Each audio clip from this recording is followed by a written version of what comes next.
Durgesh class में आप सभी का स्वागत है। यदि आप मेरे चैनल पर नए हैं तो प्लीज़ चैनल को पहले सब्सक्राइब कर लें और साथ ही बेल आइकन को दबाना ना भूलें। जानते हैं खबर विस्तार से। एनपीएस के तहत भी केंद्रीय कर्मचारियों को एक निश्चित पेंशन की गारंटी दे सकती है सरकार। आगामी वित्त वर्ष 2024-25 में सरकार नेशनल पेंशन सिस्टम के तहत केंद्रीय कर्मचारियों को बड़ी खुशखबरी दे सकती है।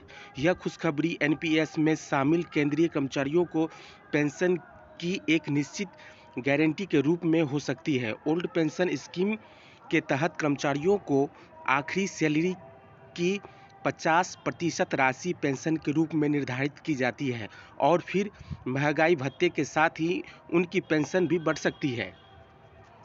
1 जनवरी 2004 से या उसके बाद नौकरी ज्वाइन करने वाले कर्मचारियों की पेंशन के लिए एनपीएस प्रणाली लागू की गई है, जिसके तहत कर्मचारियों व सरकार दोनों एक निश्चित राशि एनपीएस फंड में जमा करते हैं और यह फंड मार्केट से जुड़ा है। मार्केट के रिटर्न के हिसाब से कर्मचारियों को पेंशन दी जाएगी। पिछले साल कई राज्यों की तरफ से फिर से ओल्ड पेंशन स्कीम लागू करने की घोषणा के बाद केंद्र सरकार ने भी एनपीएस की समीक्षा के लिए वित्त सचिव की अध्यक्षता में कमेटी का गठन किया था। सूत्रों के अनुसार बता दें कि कमेटी की रिपोर्ट लगभग तैयार है, जिसके मुताबिक एनपीएस के तहत भी केंद्रीय कर्मचारियों को उनके आखिरी वेतन की एक निश्चित प्रतिशत राशि पेंशन के रूप में मिल सकती है। सूत्रों के अनुसार सरकार आखिरी वेतन की 35 से 40% राशि पेंशन के लिए निर्धारित कर सकती है। हालांकि इस फैसले से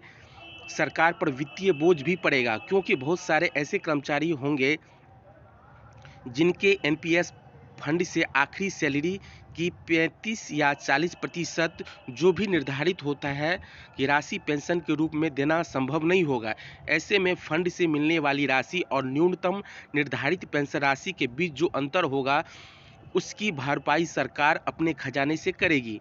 मान लीजिए किसी व्यक्ति की आखिरी सैलरी 1 लाख है और सरकार आखिरी सैलरी का 40% निर्धारित राशि देती है, तो उसे 40,000 रुपये पेंशन दी जाएगी। लेकिन एनपीएस फंड के रिटर्न के हिसाब से उसे मासिक 35,000 रुपये ही दिए जा सकते हैं, तो बचे हुए 5,000 रुपये सरकार अपने खजाने से देगी। लेकिन ओपीएस की तरह एनपीएस को महंगाई भत्ते से नहीं जोड़ने का सरकार का कोई इरादा नहीं है।